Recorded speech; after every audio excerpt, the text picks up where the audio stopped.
Welcome to Family History Mysteries, a podcast that tells the stories uncovered through family history research, the unexpected stories of everyday people. I am an avid family historian who has been compiling my family tree for over 15 years, with nearly 20,000 people recorded in my trees. And please put a review on my podcast. That will certainly help in getting the word out there and creating more listenership.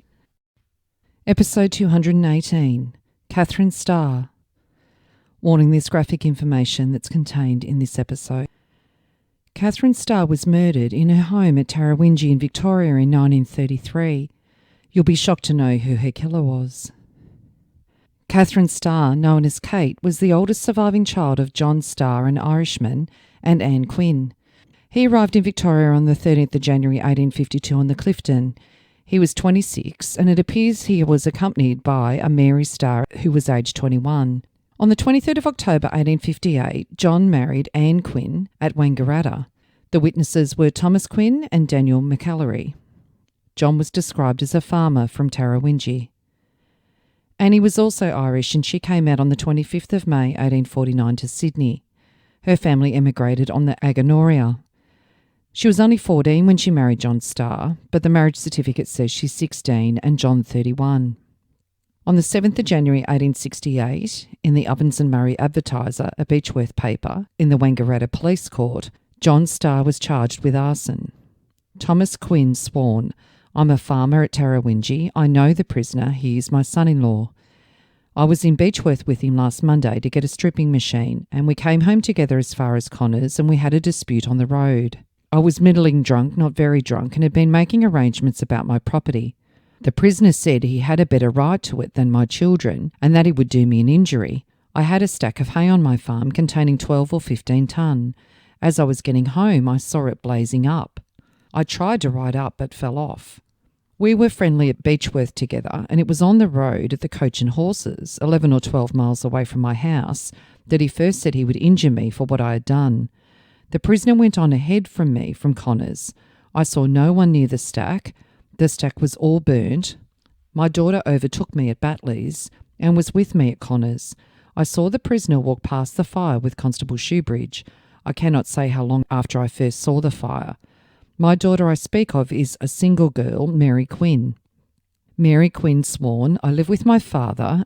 I was at Beechworth with him on Monday the 30th of December. I stayed at Beechworth and followed him to Batley's. When I rode up, the prisoner and my father were having some words when he flung father down.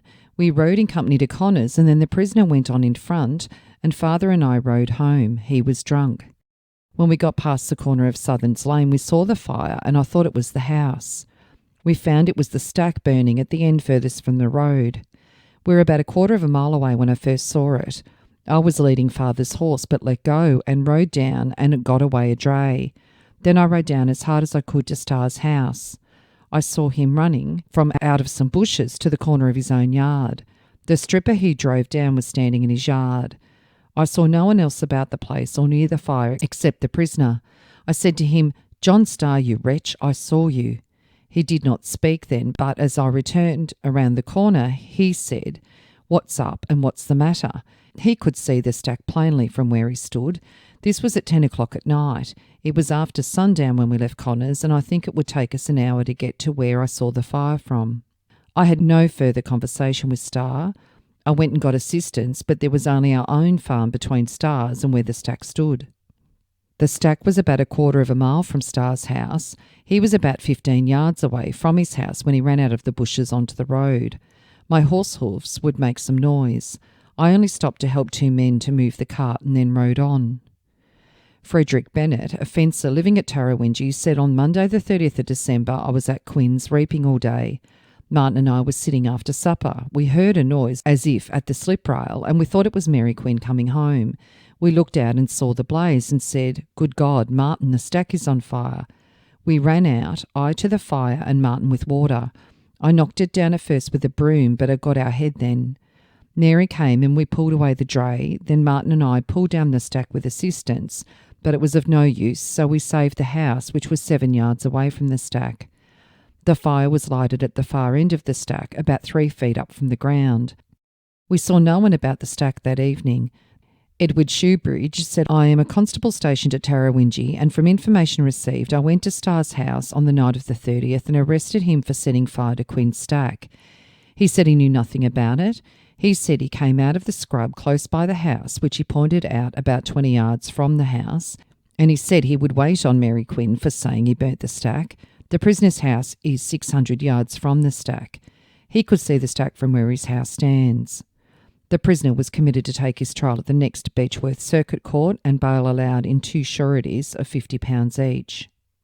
Thomas and Mary Quinn were natives of Castletown, Tipperary. Mary lost her life within the first year after giving birth to a daughter, Hannah. She's buried at St James's in Ultimo, New South Wales, and she was buried on April the 9th, 1850, leaving her husband with the difficult task of raising 4 small children. Baby Hannah did not survive long and died in 1852. Thomas moved on to Victoria, where he engaged in mining activities in Bendigo and Beechworth before purchasing 200 acres of land at Tarrawingee in 1856. He employed a housekeeper to care for his family and farmed the land. Thomas Quinn was known locally as Stony Pockets. This nickname arose from Thomas's habit of carrying on his person a quantity of small stones, which was not reluctant to direct at stray dogs, cheeky small boys, or anyone who was unfortunate enough to annoy him. Oral history within the family, as well as local gossip, has always maintained that Thomas Quinn was related to Ned Kelly. However, while it is a fact that Ned Kelly's mother's maiden name was Quinn, extensive research has failed to uncover any documentary evidence to support this claim. It is a fact, nevertheless, though, that the Kelly boys were frequent visitors to Tarrawingee, drinking at the Plough Inn, and Thomas was known to keep watch out for the police presence in the area and warn the gang by a prearranged signal which involved the seemingly innocent activity of pegging certain items of apparel or linen on clotheslines. So John and Annie Starr's children. Kitty was born in 1859 and died at 1 year old. Katherine was born in 1862, who is the focus of this episode. Then John was born in 1864. He lived in Western Australia and died on the 9th of May 1934. In the Perth West Australian, it announced that a miner was killed at Kalgoorlie. John Starr, aged only 18, miner of Boulder, was employed by the Great Boulder Proprietary Company and fell 900 foot down the Perseverance mine shaft just after he'd gone onto the afternoon shift and was killed outright. It is stated that Starr, who was using the Perseverance shaft to gain access to the Boulder workings, was standing talking to a group of men on a platform of 1,300 foot level, and just afterwards he was missed. Mary was born in 1866 and married a man named Fitzgerald, and in 1913 they were living at Riversdale. The 5th child was Thomas, who was born in 1870 and only lived for a year. Their 6th child, Bridget Ann Starr, was born in 1872. She married William Arthur Martell in 1896 in Victoria. In 1913 they were living at Black Dog Creek, and Bridget died in 1932, aged 60, in Richmond. Her death notice stated that she died on the 1st of April 1932 at a private hospital in Buckingham Street, Richmond, and she was the widow of Arthur William Martell of Chiltern and loving mother of Frank, Stan, Arthur, Eveline, Tom, Agnes and Les. Their 7th child, Timothy, was born in 1875. By 1903 he was living at Bulong, Western Australia, and was a carter. In 1915 he was living at Marvel Lock in Western Australia and was a labourer in the cyanide works. His cousin John Berrigan worked with him. In 1936 he was living at Jatarning and was a farmer, and he died on the 1st of July 1958 and is buried at the Karrakatta Cemetery. Their 8th child, Thomas, was born in 1877 at Tarrawingee. He inherited, on the death of his father Thomas Quinn, £100 that was to be banked with interest until he turned 21. He was a farmer and died on the 5th of August 1930 in Queensland at the age of 53 and is buried at Tarrawingee. His death notice was in the newspaper. Fell dead at work, farmer near Clifton. Thomas Starr, a farmer found dead in a cultivation paddock on his farm 3 miles from Clifton, suggests that he dropped dead the previous afternoon while harrowing. He was seen riding by a neighbour, Mr. Reeves, who later noticed 4 horses attached to a set of harrows standing. Seeing the horses in the same position the next morning, Mr. Reeves investigated and found no trace of Mr. Starr and informed another neighbour, Mr. Mitchell. Returning to the paddock, they made a search and came across his body lying on the cultivation. The matter was at once reported to the Clifton Police, and constables proceeded to the scene and had the body removed to Clifton, where an autopsy was conducted and heart failure was certified as the cause of death. Mr. Starr arrived in the Clifton district from New Zealand 6 months ago. It's understood he has a brother living at Tarrawingee in Western Australia. Their ninth child was Dennis Patrick Starr, the youngest child, who was born in 1879 in Tarrawingee. He married Elizabeth O'Brien in 1914 in Victoria, and they had 4 children: Leo in 1915, Dennis Jr. in 1917, and Thomas and Marjorie. In 1913 they were living in Sydney, and Dennis died on the 19th of August 1928 at Bexley, New South Wales, aged only 49.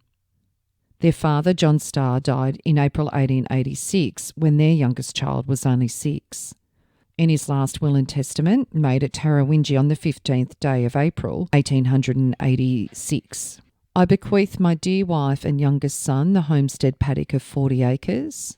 He appointed his wife and Thomas Quinn, her father, the executors of his will, and he bequested to his 2 sons, Timothy Starr and Thomas Starr, 100 acres of land situated near El Dorado to be equally divided between them. Annie died in November 1913. In the North Eastern Dispatch, a Wangaratta paper, on the 22nd of November 1913, and announced her death. Death of old Tarrawingee resident, Mrs. John Starr. The death occurred at Sister Gilmore's private hospital in Wangaratta last evening of a very old and respected resident of Tarrawingee in the person of Mrs. Annie Starr, relict of the late Mr. John Starr. She was in fairly good health till Thursday when she was taken ill suddenly with an internal complaint. Her medical advisor decided that the only possible chance of saving her was by operation, which was performed yesterday but was unavailing. The late Mrs. Starr emigrated to Sydney with her parents. Her mother died when she was 8 years of age, and her father followed gold mining at Beechworth and Bendigo. Her father was the late Mr. Thomas Quinn of Tarrawingee. In 1860 she was married at Wangaratta to her husband, who predeceased her by 27 years. Almost 40 years ago they settled in their present home at Tarrawingee, where they followed farming and dairying. The late Mrs. Starr was of a quiet disposition and highly respected. She is survived by her 7 children, her sons, John, Western Australia, Timothy, Western Australia, Dennis, Sydney, and Thomas, Tarrawingee, and her daughters, Mrs. W. Fitzgerald of Riversdale, Mrs. W. Martell of Black Dog Creek, and Miss Starr of Tarrawingee. Mrs. P. O'Brien of Springhurst is a sister of the deceased. In Annie's will, she appointed her son Thomas and her daughter Katherine as executors of her will, and she gave to Thomas the paddock containing 27 acres at Tarrawingee, and she gave to her 3 daughters, Katherine, Mary and Bridget, equal shares in the whole of the monies belonging to her, and she devised her son Thomas and her daughter Katherine equal shares in their use and benefit absolutely. On the 29th of July 1933 in the Echuca Riverine Herald, brutal crime, aged woman murdered. Sometime between Saturday and yesterday morning, Miss Katherine Starr, 72, was brutally murdered at her home at Tarrawingee, 15 miles from Wangaratta. The discovery was made yesterday morning when Miss Martell of Wangaratta came to visit Miss Starr, who was her aunt, at her home. Miss Martell noticed that her aunt's boots were on the veranda and all the doors were opened. She called and there was no response. She entered the house and was horrified to see the body of her aunt lying across the bed. It had been practically stripped of clothing and her head had been brutally battered. Terrified, Miss Martell rushed across to some neighbours. One, Mr. Quinn, went to the house, in which he found a state of disorder, and immediately telephoned the police. Miss Starr was alive on Saturday morning when Mr. Price, baker of Beechworth, called and left the usual supply of bread. The bread had not been touched when the tragedy was discovered. Miss Starr had lived alone on her property for 15 years. She was reputedly very well off and was in the habit of keeping a large sum of money in the house. The house was half a mile from the main Wangaratta Beechworth Road and is within a short distance of a number of neighbours. An extraordinary feature of the case is that Miss Starr had been scalped. She had apparently been struck a number of blows with a heavy instrument, as her face and shoulders were dreadfully injured. Superintendent Piggott, who's in charge of the North Eastern District, directed police operations today. On the 29th of July 1933 in the Melbourne Sun News pictorial, robbery, not motive, police puzzled to find reason for murder. Detectives have established that robbery was not the motive for the brutal murder of Miss Katherine Starr, whose body was found lying on a bed in her home at Tarrawingee on Thursday with shocking head injuries. Senior Detective Lee reported through the Criminal Investigations Branch that a sum of money was found by the police without difficulty. At the post-mortem today, it had not been determined what instrument caused Miss Starr's death, although it appeared that a heavy blunt instrument and sharp knife had been used. The body was lying across the bed, almost unclothed, with a mattress partly wrapped around it. After inquiries around Tarrawingee, Detective Lee, who was in charge of the investigation, visited several other adjacent towns today. The police were following a definite line which may reveal the story behind the murder. Mr. James Quinn, a farmer of Tarrawingee who's a cousin of Miss Starr, said today that Miss Starr had told him some years ago that one of her reasons for keeping a considerable amount of money in her house was that if she became ill, she could pay her medical expenses without the trouble of writing cheques. Mr. Quinn said that Miss Starr had been seen in one of the paddocks on Friday afternoon. Mr. Quinn also said that 2 or 3 years ago, Miss Starr mentioned to certain relatives that she feared an attack by someone. She was vague about the details and had not mentioned the subject for some time. The mattress of the bed had been turned over to cover the head of the dead woman, he said, but he could not say whether it was done to conceal the body or by the murderer searching for money. Those who knew Miss Starr around Tarrawingee said she probably had £2,000 in various banks and also had money invested. She had 2 brothers in Western Australia. But for the fact that Mass was not celebrated at Tarrawingee on Sunday, Miss Starr's body would have been found that day. She was a regular attendant at church. Neighbours say that they would have missed her and would have gone to her house. Neighbours say they did not see any strange men about the district in the last 8 days, and no men had taken odd jobs at Tarrawingee in that time. Miss Starr had lived as a recluse for 16 years. She lived in a dilapidated cottage at Tarrawingee and had parcels of sovereigns and treasury notes under the floor. This has led detectives to the theory that the man who killed the aged woman knew that she had a hoard of money in the house, but he failed to find the main hiding places. Whether he found the money hidden in other places in the house is not certain. About 14 shillings received by Miss Starr in change after a purchase in Wangaratta last week had been taken. It is clear that the murderer rummaged amongst boxes and bundles of clothing. He also slid a mattress, possibly thinking that money had been sewn into it. Miss Starr owned a holding of about 40 acres of paddocks, where there are 7 or 8 cows grazing today. She bought cows, fattened them and sold them. In these dealings in recent years, she showed a distrust of bank transactions. When she sold 3 cows lately, she asked that she be paid in notes. That money and other sums she received for her stock, the police have learnt, was not banked. Behind the cottage are a couple of ramshackle sheds. Here the woman drew water from an old-fashioned well. On the veranda, in boxes everywhere, and under the table in the front room, she stacked firewood. There was evidence that someone had dossed recently in a fowl shed built of slabs 35 yards from the cottage. Every door in the house was open on Thursday when Miss Martell discovered her aunt murdered. Neighbours had seen the front door half open for 2 days before that and took it as an indication that the old woman was at home and well. Miss Martell found tins and plates scattered amongst the front room. Boxes had been opened and provisions pulled out and strewn on the floor. Her aunt's bedroom at the back of the house had been darkened by garments and towels drawn across the 2 tiny windows. The aged woman apparently had been attacked while she was in bed. Only a singlet was on the body and a blood-stained grey coat had been flung across the bed. Miss Starr had been beaten about the head with a heavy iron guide pin of a plough. This, marked with blood, was found near the bed. The murderer had scalped the woman. This was the most baffling fact to the police. The knife with which this injury was inflicted had not been found and the scalp was missing. The woman's throat was also cut and the police believe that this was done after she was dead. The savagery of the murder led them first to think it was done by a madman, but against that theory is the evidence of a close search of the house for hidden money. The police believe Miss Starr had been dead for 5 days when her body was found, in which time the murderer, if he was a wanderer, may be miles away. A deeply religious woman, Miss Starr was highly respected. She was a familiar figure on Sundays at the Little Roman Catholic Church near Tarrawingee. She once said that she was ambitious to save £1,000 for a church donation. Miss Starr may have feared that rats might destroy the treasury notes she had hidden under the floor in her bedroom, and that may be why she kept several cats.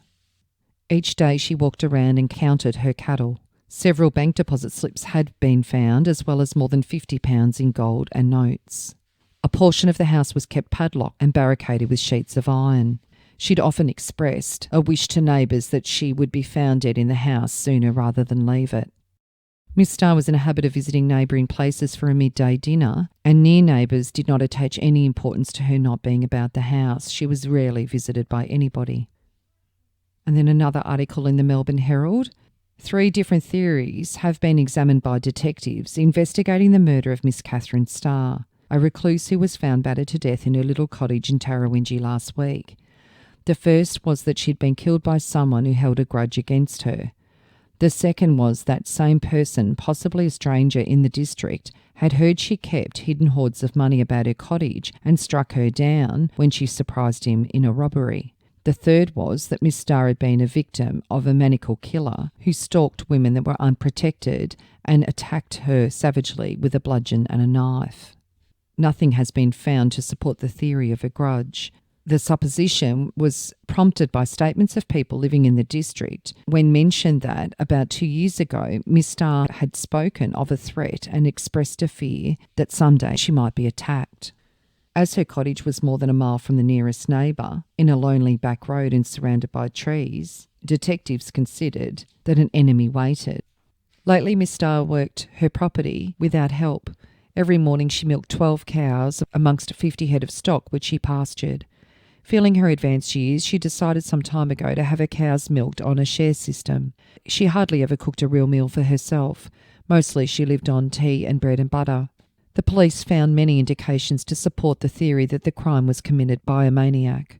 One person, who has been in the district from the north, was said to have shown traits which were not normal. The movements of the person were carefully checked up, but discrepancies in times and additional information weakened what looked like a promising clue. As Miss Starr was of a very small build, she weighed only a little more than 6 stone. The detectives are not necessarily looking for a man with a powerful build. From the south came a report that a stranger had appeared at a little hamlet, and he was talking incoherently and showing evidence of mental strangeness. Previously he'd been carrying his swag, but reached the southern village by train. Almost at the same time came the news of a man having been seen a mile away from Miss Starr's cottage at the last weekend. There was some confusion about the exact day in which this strange man was seen in the Tarrawingee district.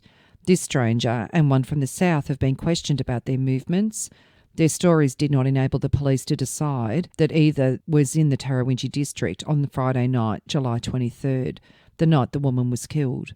The facts gleaned have assured the police that they are not at a dead end. On the 31st of July 1933 in the Melbourne Sun News pictorial, maniac sought by police on murder, hunt at Tarrawingee. Woman slayer believed to be stranger to district. How much money Miss Starr had secreted about the house is not known definitely. The police recovered £53, but as there is a possibility that further money was there, a motive of robbery cannot be discarded altogether. Twice in the past 2 days, the hopes of the police in the hunt for the murderer have been raised by new facts coming into their possession, only to be dashed again by discrepancies.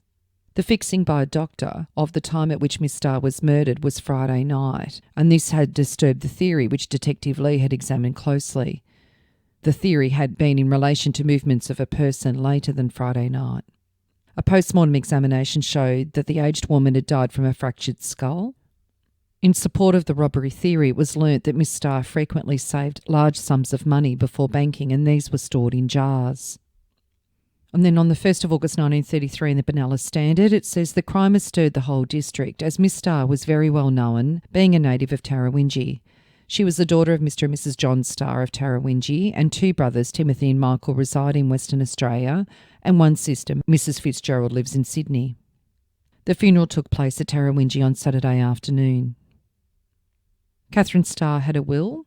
It said that after payment of her funeral and testamentary expenses that she devises a sum of £50 to be given to the parish priest of the Roman Catholic Church at Wangaratta in equal shares for masses for the repose of my soul and the souls of my relatives. The rest, residue and remainder of my real and personal estate I devise and bequeath to my sisters, Bridget, Anne and Mary, my brothers Tim, John and Thomas, and my niece Mary, the daughter of my brother Dennis, or the survivors of them in equal shares. And that was written on the 30th of January 1930.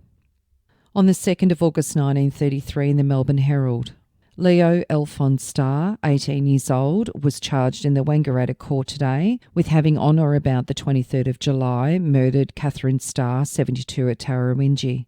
At 3 o'clock this morning, constables at Wangaratta Police arrested the accused at 1 Mile Creek. He has made a full confession and was remanded in the Melbourne City Court for August the 9th. Starr is one of 3 brothers. His mother lives in Sydney and his father died some years ago. He came from Sydney over 8 months ago and secured employment at a farm at Tarrawingee. His fellow employees had a high regard for him, but he'd left his job recently and was out of work and living in an old hut with other unemployed people a mile from Wangaratta. He attended the funeral of his aunt. Starr, who was a short, dark youth, was asked by Mr. Clark, PM, if he had any objection to the remand. He said no in a listless voice. "I don't care. I am satisfied with the remand." At Coburg, Starr will enjoy the usual privileges accorded to prisoners on remand, which includes 2 to 3 visits a week from friends and the right to wear civilian clothes. He will have the same rations of those of sentenced prisoners. On the 23rd of August 1933 in the Melbourne Herald. Evidence at inquest. Mr. McSweeney appeared for Leo Alphonse Starr, 18 years old, who's been charged with the murder. He's a nephew of the woman. He is a dark-faced youth, well-groomed and very composed. On July 18th, Miss Starr was living alone and it was not her custom to have visitors, but on that day, Miss Devery came to her with silver for change for a £1 note, and Mrs. Devery saw her place the money about her person. Mrs. Devery gave her a lock. Miss Starr had her own particular way of securing the doors of the house by a chain and a wedge, which she placed under the door. She did not like strangers and always wedged the back door so that anyone coming in by that door must be some person who was known. On the 21st of July, Mrs. Devery spoke to Miss Starr. Early in the morning the following day, the baker delivered bread and buns into the tins outside the house, but did not see Miss Starr. Nothing more was seen of her until the tragedy was discovered. Constable Knowles of Beechworth inspected the house and he found a clock on the floor. He also found £47 in notes and £5 in sovereigns secreted in different places. He also saw a wedge in a certain position drawn back from the door. Detective Lee made a thorough search. The police department photographer discovered certain letters, and there it would be shown were in the handwriting of Leo Alphonse Starr. Superintendent Piggott and Detective Lee went to a house during the night where Starr was, and when he turned on the light, Starr did not seem upset, except that he was perspiring. Detective Lee asked him if he knew why he was there, and Starr said, "Yes, I know." Lee said, "Why?" And Starr said, "About the murder." Lee said to him, "Where have you been lately?" Starr replied, "When?" "On the Friday night of the murder?" Detective Lee said, "What do you know about the Friday night of the murder?" "There are only 3 people who know. The murderer, the murdered woman, and Almighty God." Detective Lee and Superintendent Piggott continued and examined some clothing and as a result sent them to the government analyst. On the shirt and up the sleeve of the coat there was human blood. Charles Anthony Taylor, government analyst, stated that on the 4th of August he received from Detective Lee a stained board and 2 envelopes. A large blood stain extended from the centre of the board down to the end. He found that it was human blood. Hair was on the centre of the board, and compared to the hair taken from the board with the hair cut from the dead woman, the 2 lots of hair were very similar in texture, colour and length. He also examined hair and a tooth found under the bed at Tarrawingee. The hair was similar in length, colour and texture. A parcel of clothing labelled "worn by Leo Starr" was also examined. It contained a white soft shirt, a navy blue coat and a pair of dungaree trousers. The shirt was slightly blood-stained near the pocket on the left side in 3 separate places. It was human blood. The navy blue coat had a small human blood stain on the lining inside the right sleeve. Particles of blood existed in the fabric of both sleeves and on the right side of the coat. The trousers were blood-stained in spots on both legs below the knee. He thought that the trousers had been washed after having been stained with blood. Superintendent Piggott asked, "Are you sure it is human blood?" and Mr. Taylor said yes. Detective Lee said that at 12:45 a.m. on the 2nd of August, he went to a hut occupied by Mr. Lloyd in Perry Street, Wangaratta. When he reached the door, a youth named Leo Starr was standing in the middle of the room. Detective Lee asked him, "Are you Leo Starr?" "Yes," he said. "I want you to come to the police station." He made no reply, continued to dress himself. I said, I want you to bring your clothes and those blankets with you. He said, all right. Pointing to the bicycle, I said, is that yours? He said, yes. Shortly after Starr came to the Wangaratta police station at 2 a.m, I went into the room with other constables and I said to Starr, do you know why you're here? He said, yes. Are you prepared to give a statement of what you did on the night your aunt was murdered? He said, yes.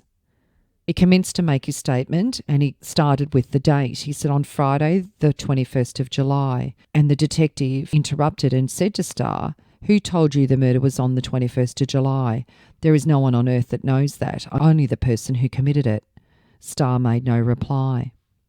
Detective Lee continued. He said, you have been visiting your aunt's place at night. He said, yes. You have been borrowing money from her and stealing it. Look at these letters which are in her handwriting and which were found in her house. I read 3 letters and said to Starr, are they not in your aunt's handwriting? He said, yes. I asked him if they were true and he said, yes. Then I said, is this your letter which was found in your aunt's house and signed Leo Starr? He said, yes. I then said, I will tell you what you did on the night of the murder. You rode out from Wangaratta on the bicycle which your aunt had guaranteed you for, on which you owed money, and when you got there your aunt was in bed. You told her it was Leo and she withdrew the wedge from the door and let you in. You asked her for money and she told you that you had been stealing it and that she would hand you over to the police. Starr said yes. You struck her down with this board and produced the board, and Starr said yes. I went mad. Do you wish to make a statement? He said, yes, I will tell you the whole of it. The statement read, on the 21st of July, I left Wangaratta at 6:30 p.m. I went along the main Beechworth Road, arriving at 8 p.m. at my aunt's. I knocked at the door and I asked, would you give me a few pounds? She said she would not and told me to go away or she would ring the police. I struck her with my fist and then I went off my head and picked up the board and struck her on the head. I slashed her with a razor and threw a mattress over her. I got about £2.14 from a box and picked up a key and tried to open the front door. I threw the key on the floor. I ripped at her scalp and left it on the floor. I am not sure what I did with it. I may have taken it outside. I left the door open, rode away on my bicycle and threw the razor blade away. The £1.17 and 2.5 pence produced is the portion of the £2.14 I stole from Auntie Kate. On the 24th of October 1933 in the Melbourne Herald, in Wangaratta, the trial of Leo Alphonse Starr, aged 18, on a charge of having murdered his aunt, Miss Katherine Starr, aged 72, on or about the 21st of July 1933, began at the Supreme Court in Wangaratta today. Starr entered the dock showing no signs of emotion or strain. Mr M. Cusson opened for the Crown case and said the Crown alleges that Starr, with malice, killed his aunt for the sake of a few paltry pounds. Leo Alphonse Starr was found guilty of manslaughter by the jury. The verdict was reached after an hour's retirement. Judge Wolseley said he would impose a sentence in a few days. In his evidence today, Starr declared he was not at his aunt's place at any time on the night of the 21st of July. He had not made statements as alleged. Starr said that Detective Lee asked him questions and another constable wrote down what Detective Lee said. He had seen the date, 21st of July, in a newspaper, and when questioned by Lee, would have mentioned this only. Lee interrupted him. For the defence, Mr Minogue severely criticised the statement alleged to have been made by Starr. It appeared, he said, like Detective Lee's reconstruction of the crime and not that of Starr. He categorised the statement as being full of inaccuracies. Judge Wolseley addressed the jury and criticised the counsel for the defence for his references to the detectives and the police. It must be galling to the police, said the judge, when Starr said nothing against them, to hear themselves abused as he had been done in this case. Starr had not suggested any unfair treatment. If the suggestions made against the police were true, what sort of men were they? They must be dishonourable. It was remarkable, added the judge, that no evidence had been brought to show the movements of Starr on the night of the 21st of July. The jury could answer 3 questions: guilty of murder, guilty of manslaughter, or not guilty. On the 30th of October 1933 in the Melbourne Herald, 5 years for Starr, callous youth. Leo Alphonse Starr, the 18-year-old farmhand who was found guilty of manslaughter of Miss Katherine Starr, was sentenced to 5 years imprisonment by Mr Justice Wolseley in the second civil court today. Starr was tried at Wangaratta last week on a charge of murder and was found guilty by a jury of manslaughter. He was then remanded for sentence. While waiting today for the judge to appear, Starr sat quietly in the corner of the court, neatly dressed in a navy blue suit. Addressing the court, his counsel said that the jury's finding took to mean that Starr had not intended to kill his aunt when he went out to see her, and that there was no intention to commit a felony, and that the initial blow had been struck in anger. I cannot do more than stress the extreme youth of this young man, and to say that he will learn discipline and self-control in prison, and because he is little more than a boy, and his boyhood has ended in this drastic manner. I would ask your honour to imprison him for a shorter period than if he were an older man, so that he may leave prison in time to become a useful citizen. Mr Justice Wolseley said that the jury, in returning a verdict of manslaughter, had thought that they had returned a proper verdict, but Starr seemed to be a callous youth. He apparently had not been unduly affected by what had occurred, nor sorry for the dead woman. And under the circumstances, Justice Wolseley thought the sentence of 5 years with hard labour was a light one. Leo Starr was born on the 23rd of February 1915 in Marrickville, and he was released from prison on the 11th of May 1937. He enlisted in World War II on the 15th of March 1940 and served in New Guinea as a Group 2 cook. He was discharged on the 10th of October 1945. He married Lynette Noel Foote in Rockdale, New South Wales in 1945 when he was 30. They had a child, Dennis, who was born in January 1947 but lived only 4 days. And Leo died on the 25th of June 1983 at his residence at Brighton Les Sands. Said he was a dearly loved husband of the late Lynette Starr and loved father and father-in-law of Gary and Karen, and devoted grandfather of Nicole, Lisa and Bronwyn at the age of 68 years. If you are interested in sharing your story on my podcast Family History Mysteries, please go to my Facebook page and send me a message. If you would like some assistance in filling in the gaps in your family tree to see what mysteries you solve, please get in touch. And don't forget, you can have early access to episodes by subscribing, and you'll also gain access to bonus episodes.